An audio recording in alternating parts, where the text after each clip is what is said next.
Hello பீஃபர்ஸ், நாங்களுடைய Lakshmi. நீங்கள் பார்த்துட்டு 0 Lakshmi. First உங்கள் மைண்ட் வாய்ஸ் வாத்தலை காலையிலேருந்து வெயிட் பண்ணிகிட்ருக்கேன். என்னங்க சொல்கிறது, பெருசாக அப்டேட்ஸ் வரமாட்டேங்குது. சரி, கலாட்டாவுடைய அவார்ட்ஸ் பற்றி பேசலாம். உண்மையுமே ஹானஸ்ட்டாக அந்த டோட்டல் வீடியோவும் பார்க்கும்போது சுவாமியை மிஸ் பண்ண ஃபீலோடு தான் பார்த்துட்டு இருந்தேன். எந்த இடத்துலையுமே அப்படியே ஒரு பயங்கர சந்தோஷம் எனக்கு வரல. ஏன் அப்படின்னா, இந்த சீரியல் நான் சுவாமினால தான் அதிகம் பார்த்தேன் அப்படின்னு ஒரு 2000 தடவை சொல்லியிருப்பேன். சரி, இதில் ரொம்ப முக்கியமான விஷயம் அவரோட மிஸ்ஸிங் அப்படிங்கிறது என்டையர் வீடியோவில் இருந்தாலும் கடைசியாக வந்து சுவாமி பற்றி பேசும்போது வீடியோ கட் பண்ணும்போது ஓகே நெக்ஸ்ட்டு வீடியோ வருது அப்படிங்கிற ஒரு புரிதலையும் அந்த இடத்துல ஏற்படுத்திக்கலாம். ஏன்னா ஏவிலாம் காமிச்சு அவங்க அவார்ட் வாங்குற மாதிரியான விஷயங்கள்லாம் இருக்கு இல்லையா.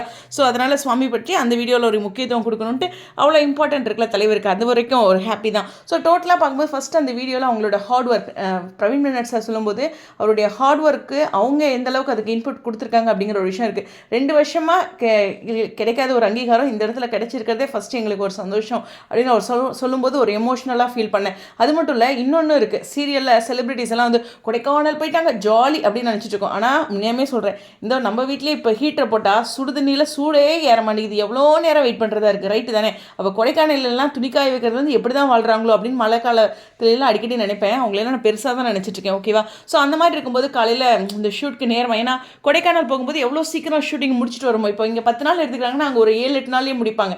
ஏன்னா அதுக்கான காஸ்ட் அதிகமாகும். ஃபார் எக்ஸாம்பிள் எல்லோரும் அங்கே தங்குறதுக்கான செலவுலேருந்து நிறைய விஷயங்கள் இருக்குது. அதான் 3 மடங்கு செலவாகும் அப்படின்னு டேரக்டர் அந்த இடத்துல சொல்லியிருக்காரு இல்லையா. அது நிச்சயமாக கவனிக்கக்கூடிய விஷயம். ஒரு அவுட்டோர் ஷூட்டுன்னு வீட்டை விட்டு வெளியில் போயிட்டாவே நிறைய கேரவன்லேருந்து எக்ஸ்ட்ரா நிறைய வரும். ஓகேவா? ஸோ பிரவீன் மெனட் சார் அந்த ஒரு 7-8 மாதம் எங்களுக்கு நிறைய செலவாச்சு. அதை வந்து என்ன சொல்கிறது, ப்ரொடக்ஷன் டீம் சரி பண்ணி ஓகே சொல்லி அந்த மாதிரி இந்த நகர்வுகளுக்கு இனிஷியலாக ஒரு பில்லராக இருந்தது. இப்போ இந்த சீரியல் இருந்த ஹிட் ஆரம்பத்தில் கொஞ்சம் அப் அண்ட் டவுன்ஸ் இருந்துச்சு தான். பட் இருந்தாலும் அந்த ஹிட்டு கிடைக்கிற வரைக்கும் எங்களுக்குள்ள ஒரு சில சேஞ்சஸ்லாம் நிறைய பண்ணி மூவ் பண்ணி அது மாதிரி அப்படிங்கும்போது பிரியா தம்பி மேம் எவ்வளோ ஃபஸ்ட்டு இம்பார்ட்டன்ட் இந்த சீரியல் அப்படிங்கிறாங்க. எஸ், அவர் சொன்ன மாதிரி ஃபஸ்ட்டு பிரியா தம்பி மேம், அதுக்கப்புறம் டேரக்டர், அதுக்கப்புறம் ரைட்டர், அதுக்கப்புறம் நம்மளுடைய ஆக்ஷன் எல்லாமே, அதாவது ஆக்டர்ஸ் எல்லாமே. ஓகேவா? ஸோ இந்த மாதிரி தான் ஒரு ஸ்டெப் பை ஸ்டெப்பாக தான் வரும். ஃபஸ்ட்டு இப்படி ஒரு கதையை இப்படியெல்லாம் ட்விஸ்ட் கொடுக்குறது அப்படிங்கிற ஒரு விஷயம் இருக்கும். இந்த வாரம் இப்படி கொண்டுட்டு வந்துடலாம் அப்படின்னு சொல்கிறாங்க.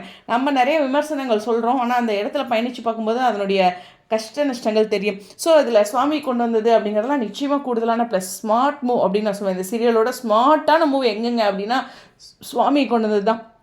ஓகே, கொடைக்கானலோட அவங்களுடைய அந்த கஷ்ட நஷ்டங்களை சொல்லும்போது செலிபிரிட்டிஸ் ஒரு ஏர்லி மார்னிங்கில் நேரமாக ஒரு 6 மணிக்கெலாம் எந்திரிச்சு குளிச்சு அந்த பச்சை தண்ணியில் குளிச்சுட்டு வருது அப்படிலாம் இருக்கும்ல. ஸோ அது மாதிரிலாம் நினச்சி பார்த்தேன். இனிமேல் ஹார்ட் ஒர்க்குங்க.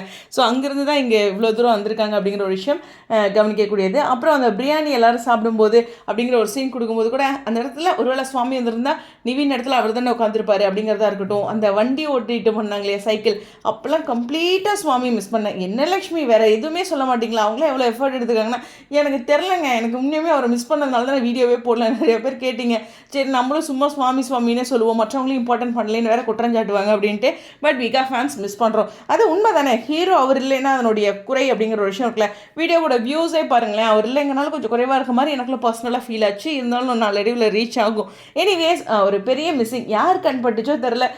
உண்மையுமே மக்கானதின்னா அவ்வளோ ஒரு பிரம்மாண்டமாக ஹாப்பியாக பண்ணுவோம். ட்ராக் வைஸுமே பாருங்கள் நிறைய இதாக இருக்குது. சரி விடுங்க, ஒரு 4-5 நாள் தான். நிறைய ஓட்டிங் ரிசல்ட்டில் அவங்க வின் பண்ணுற போகிற விஷயங்கள்லாம் பேசி நம்ம ஒரு 10-15 பூஸ்ட் குடிச்ச மாதிரி பொங்கலுக்கு ஹாப்பியாக என்ஜாய் பண்ணலாம். ஓகேவா?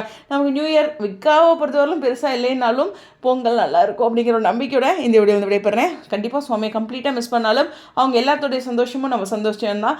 சுவாமி இதை எந்தளவுக்கு மிஸ் பண்ணாருன்னு அவரோட போஸ்டெல்லாம் அந்த இடத்துல நினைவுக்கு வந்துச்சு. எவ்வளோ ஹார்ட் ஒர்க் பண்ணி அவர் வந்தார். ஏன் முன்னாடியே பிளான் பண்ணி வந்துக்கலாம்ல. 1000 பேர் 1000 சொல்லலாம்.